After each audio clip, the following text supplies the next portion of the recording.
So let's get to know our EPA test. Okay, the EPA test is a behavioral mapping tool. It's not a psych evaluation. It's not an attitude evaluation. It doesn't measure who you are as a person, but it only shows us the habits that our clients have developed to handle life, work, relationships. It shows us where those habits that they've created and are holding on to are helping them and where they might be holding them back. Okay, and it's based on the Triune Brain by Paul MacLean, okay, which gives us 3 major functions. I'm sure you know this. Yeah, I'm just going to do a quick overview. So MacLean stipulated that there are 3 brains within one brain, okay, and each segment is responsible for a specific function to help the individual. The evolved individual uses the Triune Brain synergistically, in synergy, okay? So the survival brain is the most primitive, the oldest, and it asks, am I safe here? Is this safe for me? And it governs instinctive reactions and creates security and safety through fight, flight, freeze, and fawn. The emotional brain, which is the mammalian brain, okay, asks, am I loved in this situation, in this context? Am I seen? Am I loved? Am I valued? So it shapes connections. It shapes bonding and how we respond emotionally to others. The executive brain, the newest brain, asks, what can I learn? And it handles logical processes. It handles planning. It handles strategy. It handles higher reasoning. So the EPA behaviors, the EPA test, and the traits that we have on the test are influenced by all 3, obviously, but we often default to one under stress. So for example, someone may default to their survival brain in a conflict, focusing only on self-protection, on winning the conflict, on eliminating the enemy.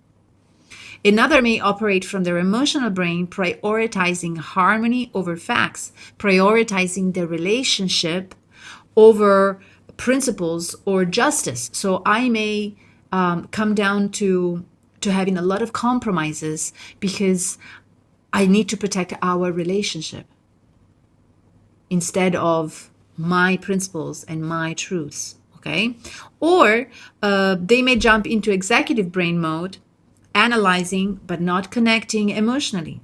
So I become cold under stress. I become isolated, and I analyze and I discern and I recognize what I need to do in a matter of fact kind of way. So recognizing where your client, to which brain your client shifts into by default under stress, is extremely helpful because we can help by seeing where the default mechanism is. We can help our client integrate, okay, from the very first session.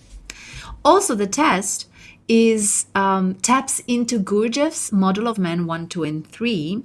In the early 20th century, Gurdjieff described a model of the human being built around 3 main centers or intelligences. We have the intellectual center, which thinks and analyzes, more logical and analytical, rational. We have the emotional center, which feels and reacts. And we have the physical or moving center, which acts and executes. So his insight was that each person has a dominant center, the one that they tend to use first when responding to life. And that much of our inefficiency comes from using the wrong center for the task. In the EPA test, you see echoes of this model. For example, someone might try to solve a relationship conflict purely from the intellectual center, but without the emotional center engagement. The result will be cold, will be distant, and the other party, who might be driven by the emotional center, will feel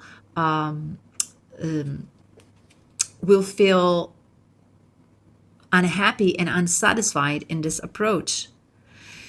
Or they may approach strategic planning of a project from the emotional center, but without the intellectual center to help structure and strategize, they will miss a bunch of practical steps. So reading the EPA test and interpreting it is a way to learn to see which center is driving behavior and whether that's serving the person in their role or holding them back.